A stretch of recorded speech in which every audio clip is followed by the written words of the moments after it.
From the studio that dominated the early 90s with The Little Mermaid, Beauty and the Beast, and Aladdin comes an absolute stinker that kicked off more than a decade of garbage. I love this. Pocahontas. But they got this flower. Meet Pocahontas, a product of Disney's underage thirst trap era. She's a princess based on a real 12-year-old sex trafficking victim, transformed into a dryland version of Ariel. I expect those rules to be obeyed. You disobeyed me. Daddy, I love him! I love him, Father. In this all-leg adventure that's just The Little Mermaid without the catchy songs, sense of fun, or knowledge that they're all about to die from war, famine, and disease. But, look, over there. Pretty waterfalls. When you need an Australian to play an Englishman who sounds like an American to patronize an Indian, you call Mel Gibson. We've improved the lives of savages all over the world. Savages? He'll play John Smith, a guy as bland as the name John Smith would imply. I'm John Smith. Watch this explorer discover he has so much in common with Pocahontas. They're both hot. Their eyebrows don't match their hair color. And that's it. As these two characters, as thin and two-dimensional as the cells they were painted on, find love during the time of colonization. A big goof-up with plenty of good people on both sides. Once two sides want to fight, nothing can stop them. In fact, the English would be friendly if it wasn't for one bad apple. In this historical epic that teaches us all, the real colonizer was love all along. London? Is that your village? Yes. Buildings as tall as trees. I'd like to see those things. See there? She didn't have to be kidnapped back to London. Who said anything about her being kidnapped? If I don't look it up, it's like it never happened. When you're not stuck wasting time with Pocahontas, enjoy your time with equally boring side characters, like 3 animal sidekicks more bumbling than Bob Chapek.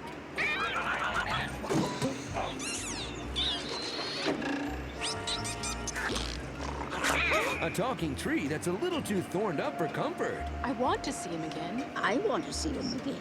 And he's handsome, too. And a bunch of English explorers who unfortunately weren't lost at sea in the opening scene. Not 1,000 bloodthirsty savages shall stand in our way. If any Indian tries to stop me, I'll blast him. Savages could be hiding anywhere. Do you think we'll meet some savages? These white men are dangerous. So this Thanksgiving, revisit an animated musical whose songs range from forgettable Mine for the taking. to regrettable, Kill ourselves an engine. Or maybe 2 or 3. except for one absolute jam about how indigenous folks are mythical beings with magical powers instead of actual people who still exist. You think my tribe are ordinary people and claim a land you think you can explain. But we are all imbued with superpowers. We know magic, we are druids, I'm a mage. I'm basically an X-Man or Avenger. The heron and the otter I command. And if you cross me, John, you will discover I can walk into this bird that's on my hand.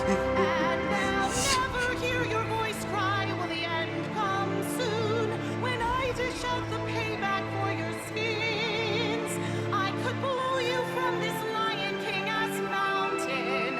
I control the ancient forces of the wind. If you cross me, then I will grind your bones to dust until you're just pieces I can scatter in the wind.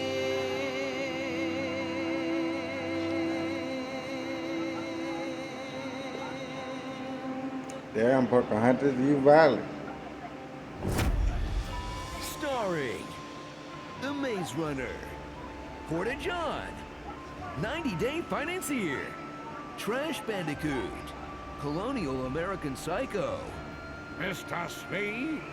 Chief of Staff, It's Giving, Tree, Wizards of the Coast, and exactly what TLC warned us not to do.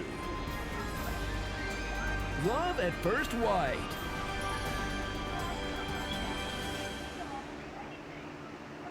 back is his only chance. He'll die if he stays here. So it ends with John heading back to England to treat his gunshot wound. By boat? Is anyone gonna tell him? I am vengeance. I am the night.